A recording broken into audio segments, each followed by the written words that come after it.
Jorden den grå, jorden den blå.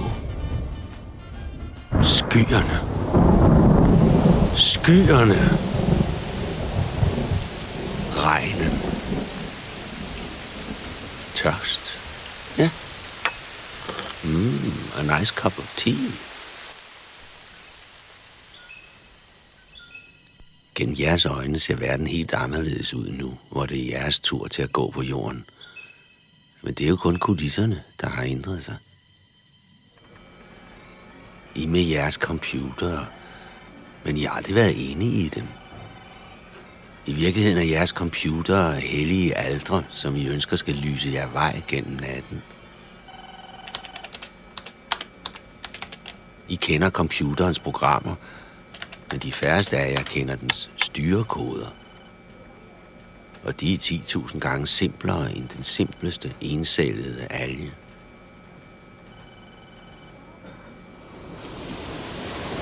Og størstedelen af jorden vil altid være grøn og blå, land og vand. Og det var her, jeg søgte og fandt. Mit navn er Nathaniel Vallik. Min vugge stod lidt nord for Europa i København. Europa i slutningen af 1700-tallet led af det mest længselsfulde vokseværk. Den franske revolution og kolonikrigene løb også i mine år. Mit blod var forbundet med alle menneskers blod i en trang til at arbejde i naturens laboratorium. Mit blod rev som en forlegen flod 1000 billeder i sekundet af planter og dyr med sig igennem min 12-årige krop. Jeg var heldig. På veterinærskolen lærte jeg med videnskabens skarpe kniv at skille dyret ad i dets enkelte dele. De indre organer, skelet, muskler og sener, for bedre at forstå, hvad hver del betød for helheden. Derfra kom jeg på universitetet for at studere medicin og kirurgi.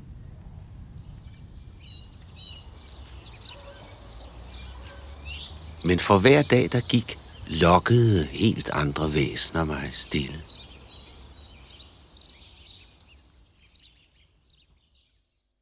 Planterne. Planterne.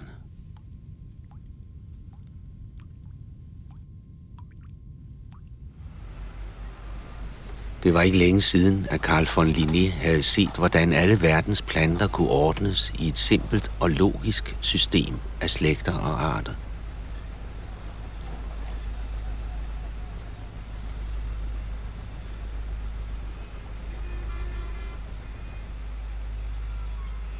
Ved at bestemme antallet af støvdragere, kunne man nu placere enhver plante i en universel og overskuelig orden.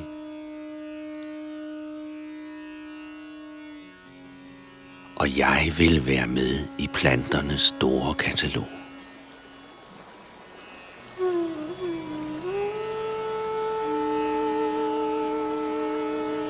Jeg var 20 år og læge, og jeg, Nathaniel Vallik, drog ud på den lange sørejse bort fra Europa, syd om Kap Horn, tværs over det Indiske Ocean og langt op i den Bengalske bugt. Efter mange måneder sejlede vi op af Hooghly-floden.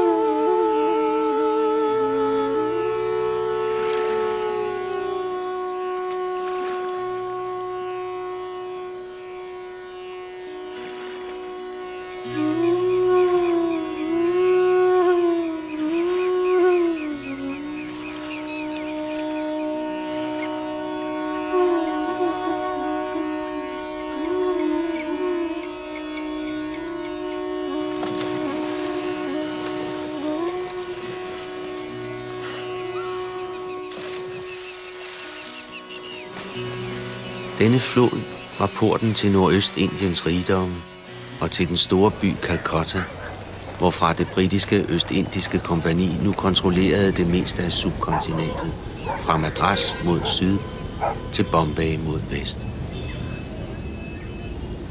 Men andre nationer havde også slået sig ned her. Portugiserne, hollænderne, franskmænd og mine egne landsmænd, danskerne.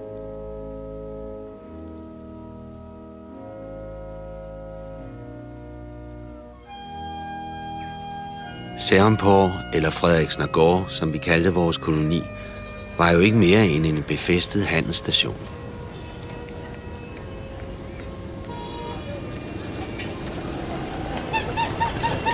De fleste, som i dag lever i Serampore, ved knap nok, at vi nogensinde har været her.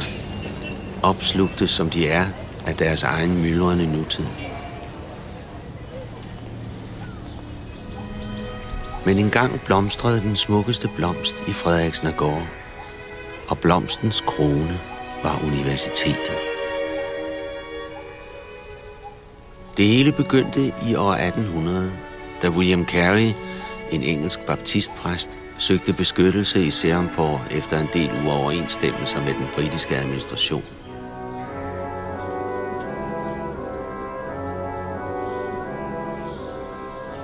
Briterne ønskede ikke nogen form for missionsaktivitet i de områder, som de kontrollerede.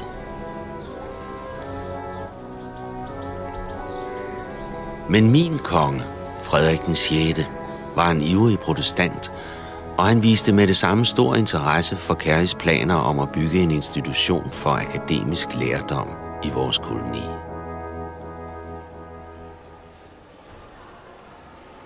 Og som en personlig gave fik han sejlet denne støbejernstrappe hele vejen fra København til Indien sammen med den store jernport. Og han gav nådigt Serampore College status som Danmarks 3. universitet. Jeg vil aldrig glemme den første tur, mine fødder bar mig gennem universitetets anlæg. Det var morgendug, det.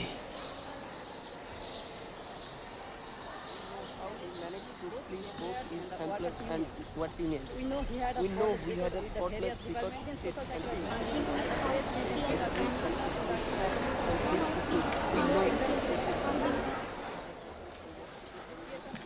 Serampore College startede det trykte ords revolution i Asien.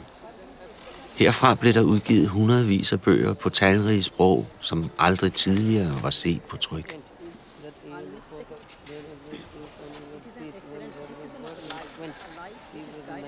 Det var her den første indisksprogede avis og den moderne indiske roman blev født.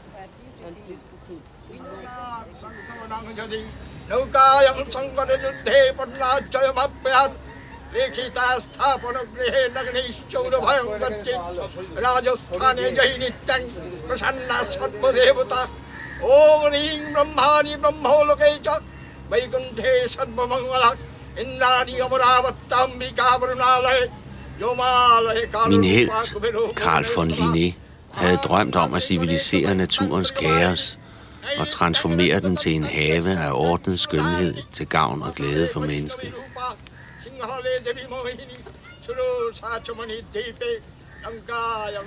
På samme måde drømte Serampores missionærer om at rydde vildnisset i hedningenes sind, og i stedet at plante videnskabens og kristendommens idéer.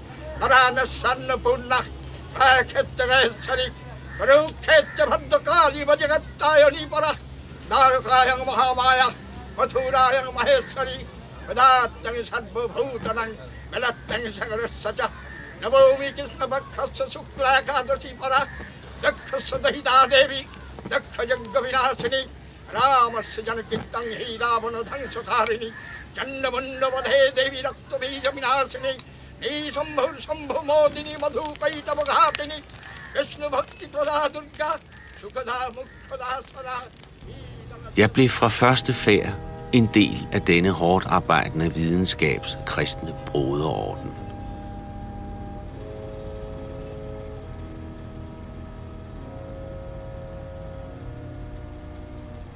Vi var alle fremmede i et land, som vi ikke forstod. Vi levede i vores beskyttede europæiske enklaver som astronauter i en rumstation.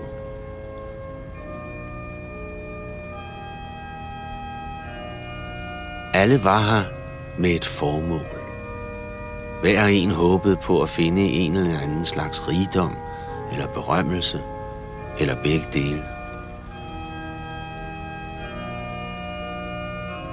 Der var meget at vinde, men også meget at tabe.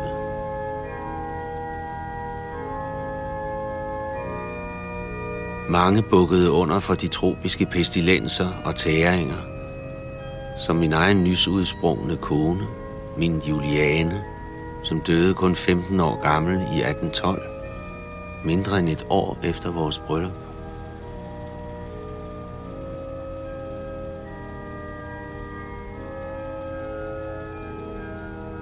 Af og til var det et meget, meget vanskeligt liv. Men ingen af os tvivlede på vores sags absolutte retfærdighed.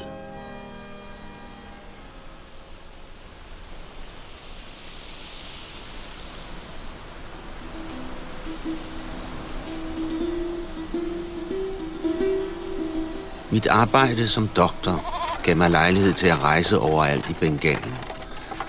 Jeg vandrede og kørte over rismarkernes grønne oceaner og gennem landsbyer af ler.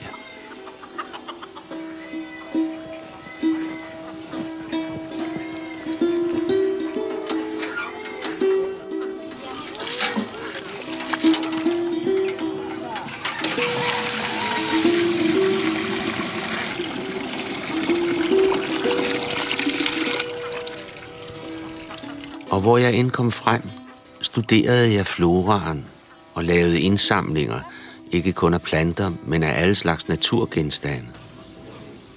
Og en idé tog form i mit hoved. Jeg foreslog det asiatiske selskab i Calcutta at forene deres desorganiserede samling med min og skabe et museum.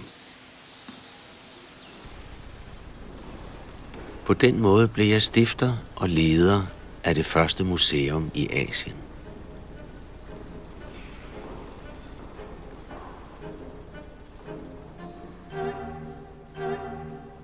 Europæerne havde altid bygget kirker, hvor de kom frem, for at bevise, hvem de var. Men jeg, den unge Nathaniel, begyndte bygningen af det sande tempel for den nye tid, som var på vej.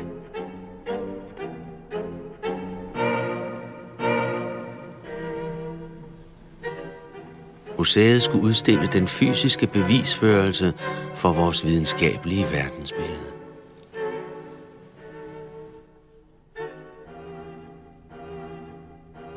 Fremlagt i den samme systematiske orden af familier og typer, som Carl von Linné havde åbenbaret i sit universelle system for klassifikation af naturens arter.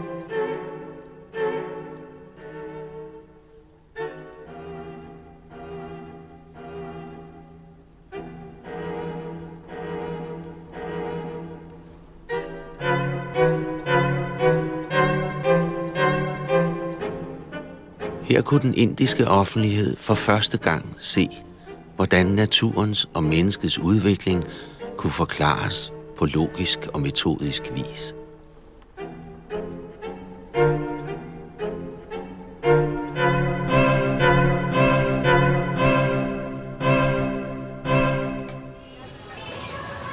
Hvad betyder en time fra eller til? Selvom jeg snart blev svær at få øje på under mit eget rod, som jeg kaldte for orden, så findes konsekvenserne af mit arbejde overalt i den verden, vi lever i dag, hvor der ikke er nogen egentlige grænser eller afstande, hvor teenager i Calcutta spiser pizza og drikker cola, som teenager hvor som helst i verden.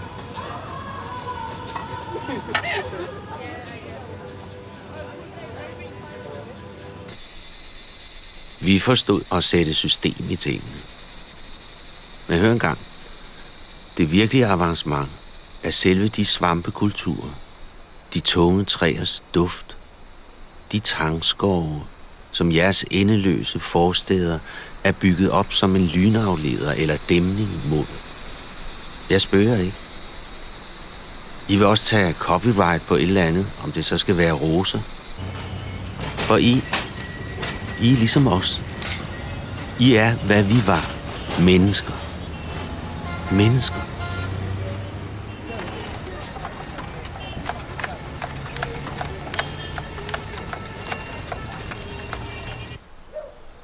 Men jeg, Valik, jeg var generøs med mine opdagelser, for blomsternes rige tilhører jo Gud, og dermed alle hans skabninger.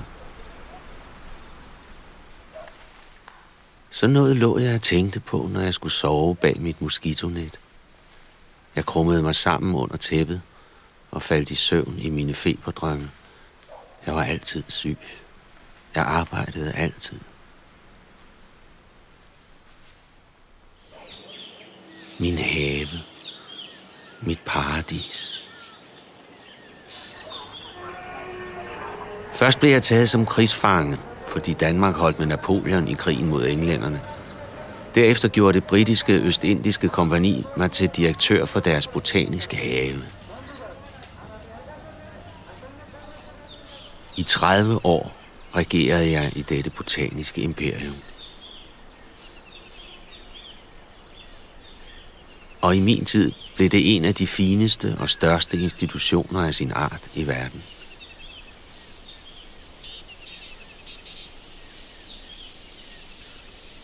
I kan ikke forestille jer, hvor værdifuld en botanisk have var på den tid. Det var os, som samlede viden om alle de kostbare planter, som var grundlaget for hele kolonihandlen.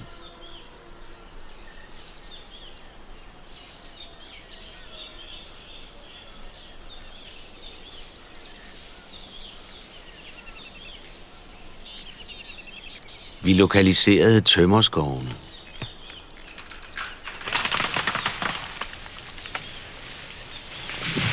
Vi eksperimenterede med mange nye planter til medicinske og teknologiske formål.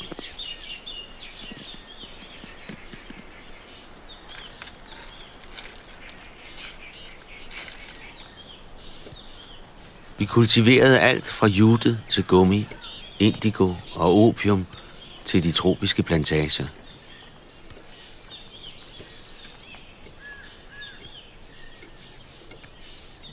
Og herfra blev der sendt planter til tusinder af institutioner og private haver over hele verden. Hundreder af tusinder af planter hvert år.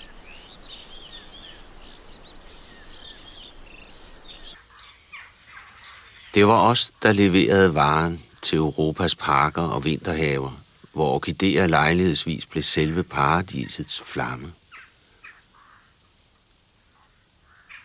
Og hvor jeg langt senere i London, i Kew Garden, kunne sætte mig og sige, jeg føler mig lidt ensom, uden fast adresse.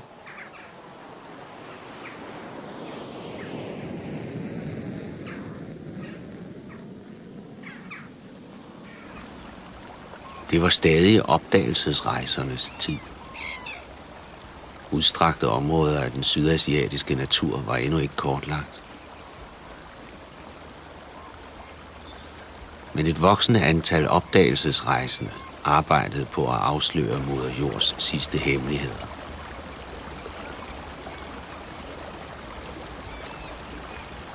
Alle naturens objekter blev navngivet, vejet og målt, optalt og beskrevet.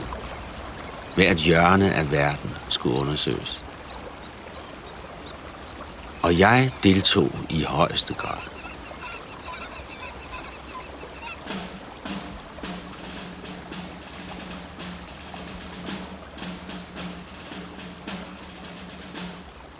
Mine ekspeditioner bragte mig dybt ind i Himalayas bjergskove.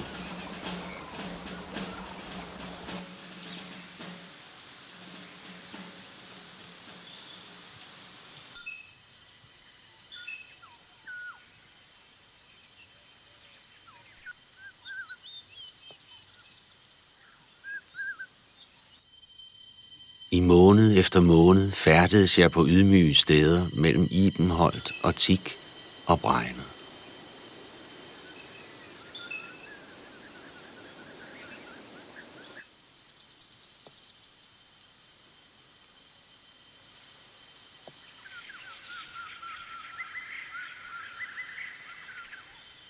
kunne skabe et herbarium.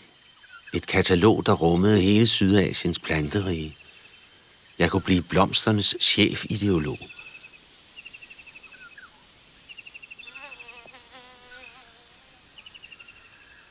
Har vi ikke alle sammen nogle huskebilleder?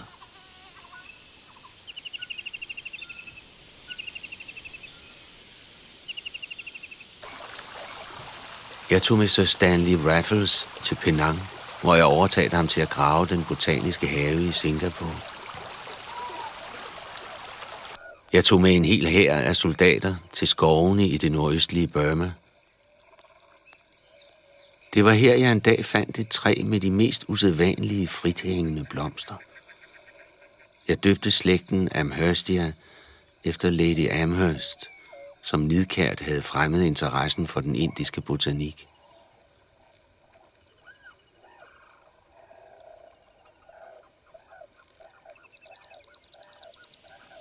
Og Sarah var så smuk.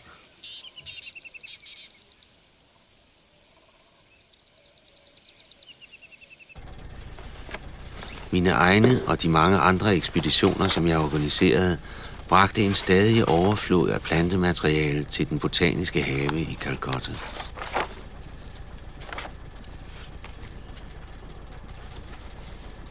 Der var levende arter, som skulle plantes ud, og frø, der skulle sås. Og så var der de store mængder af blade, kviste, blomster og frugter, der skulle tørres, presses og sorteres.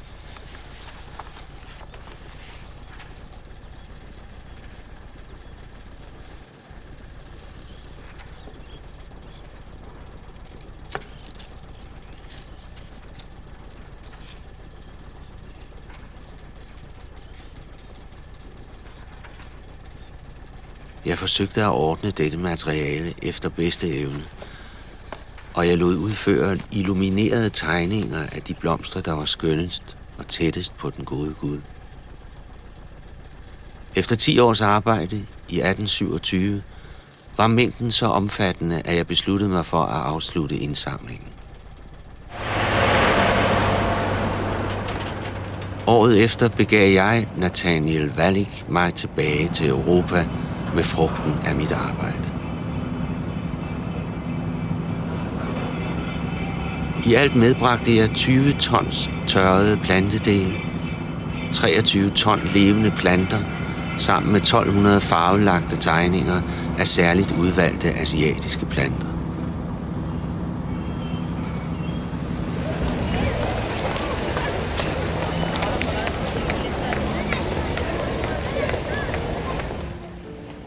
I London arbejdede jeg med flid i 4 år i mit lejede hus i Soho.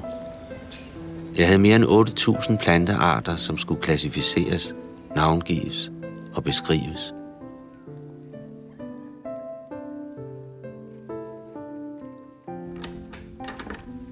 Her skabte jeg The Great Herbarium of the Honorable East India Company, som nu er en del af herbariet i Kew Garden.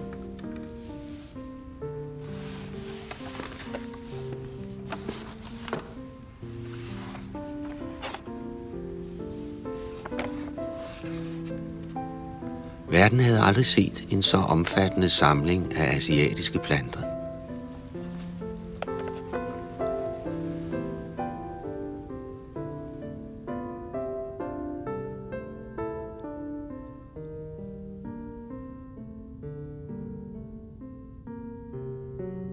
Det var min gave til botanikken og til videnskabens verden. Fortegnelsen over planterne i min samling blev først færdig nogle år efter min tilbagevenden til Indien. Bogen blev det ultimative referenceværk for enhver, der ville studere Sydasiens flora, og det blev kendt simpelthen som Wallichs katalog.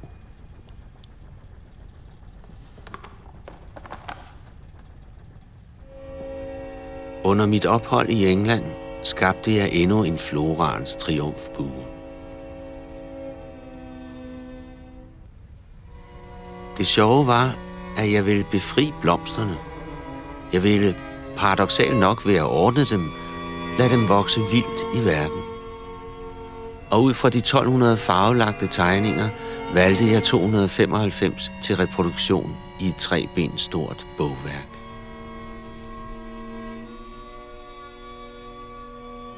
Min bog blev et æstetisk rørende mesterværk, der kan nå ind i det hemmelige hjerte, som søger.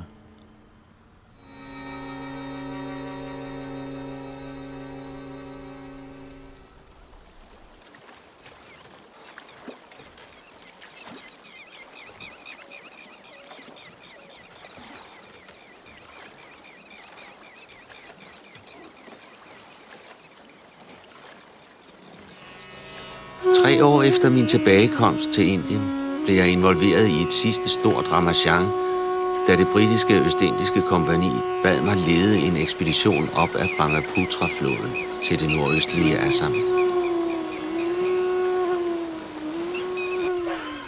Formålet med denne ekspedition var at finde ud af, om der var sandhed i rygterne om, at Singpho-stammefolket kendte og anvendte en lokal vild teplante.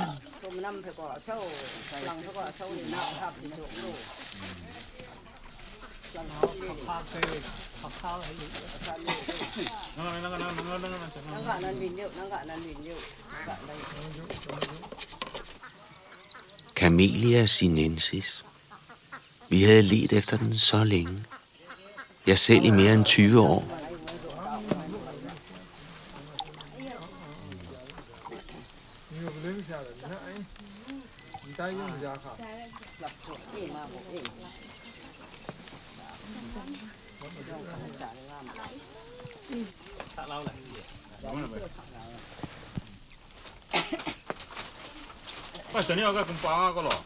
Te var jo den vigtigste enkeltvare i hele kolonihandlen. Og alt te var hidtil kommet fra Kina, hvor man havde drukket den i mere end 1000 år. Men denne te skulle betales med kostbart sølv til den kinesiske kejser.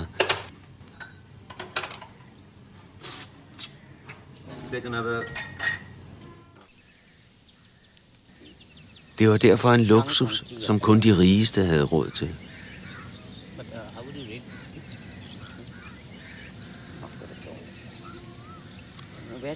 Og selvfølgelig havde det britiske Østindiske Kompagni et stort ønske om at dyrke te på land, de selv kontrollerede. Men alle forsøg på at kultivere den kinesiske te uden for Kina havde slået fejl.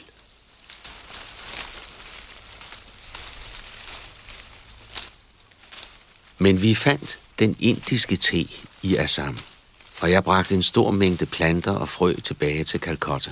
Her avlede jeg de tusinder af små planter, som snart blev grundlaget for det store indiske te-eventyr.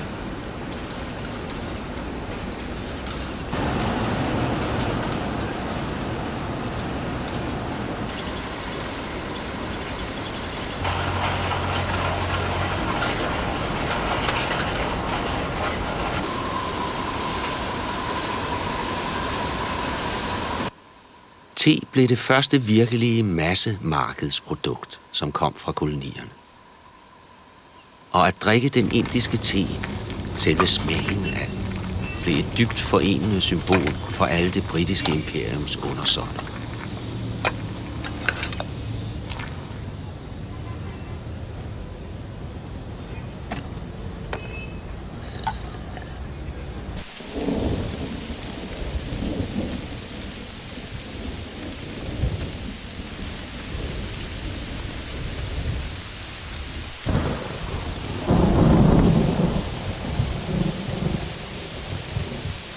Regnen.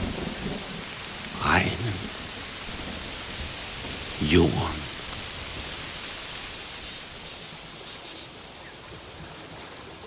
Kan I huske, da jeg stod på min balkon i den botaniske have og vinkede til korvetten Galatea? Det var i 1845. Skibet var på en videnskabelig jordomsejling, men i Calcutta havde kaptajnen Sten Bille den særlige opgave at overdrage magten over Serampore til briterne. Det var det sidste danske krigsskib til at vise vores flag i Indien.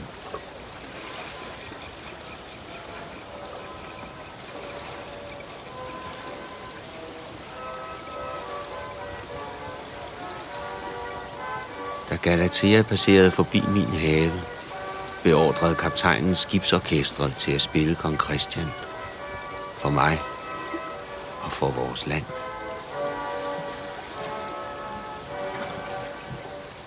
Der var ikke en celle i mit træværk, som vidste andet end at den dirrede af liv og duftede af magnolia.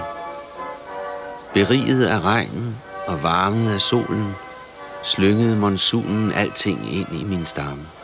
Og ud i grenene, ud i bladene. Menneskets sjæl bliver alligevel større end det liv, han lever.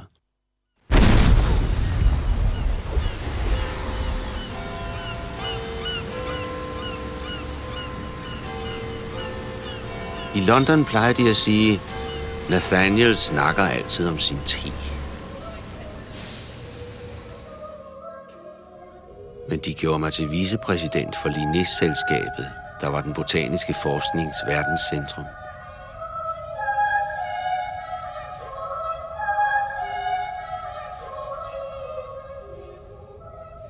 Det var her, man opbevarede hele det livsværk, som var blevet efterladt af min helt Linné.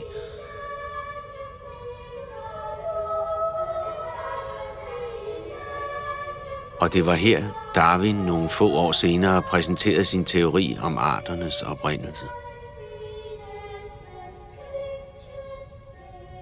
Jeg blev optaget som æresmedlem i alle de vigtige videnskabelige selskaber i Europa, Amerika og Asien. Og jeg foretog også en sidste rejse til Danmark, hvor kongen gjorde mig til ridder af Dannebrog. Men den smukkeste anerkendelse af mit arbejde var, at 60 forskellige asiatiske plantefamilier med tiden blev navngivet efter mig. I det herrens år 1854, 69 år gammel, døde den stemme, der taler til jer her.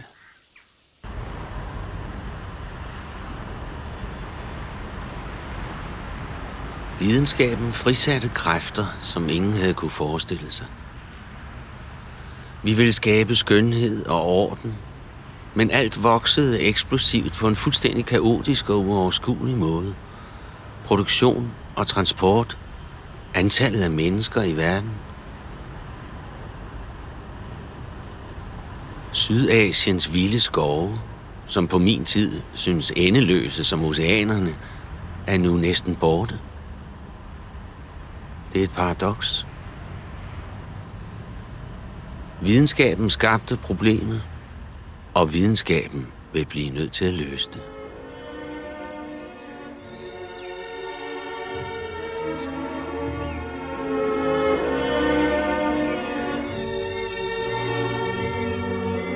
Vi har brug for at studere botanikken mere end nogensinde før. Husk på, at vi er fuldkommen afhængige af planterne. De udgør størstedelen af livet her på jorden. Planterne var her længe før os, og de vil være her længe efter, at vi er forsvundet.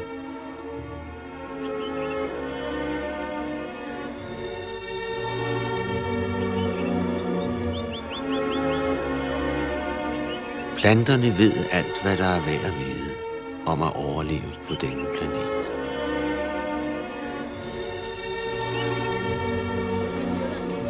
Vi stikker dybere end samfundets bund.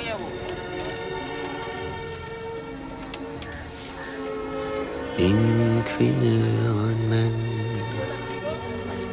en blomst og et barn. Lad dem altid stikke dybere.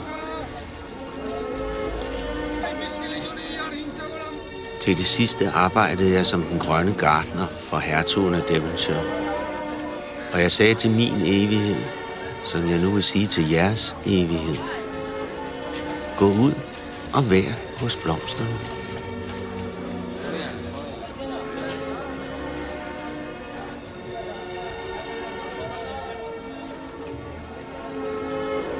Vi ses.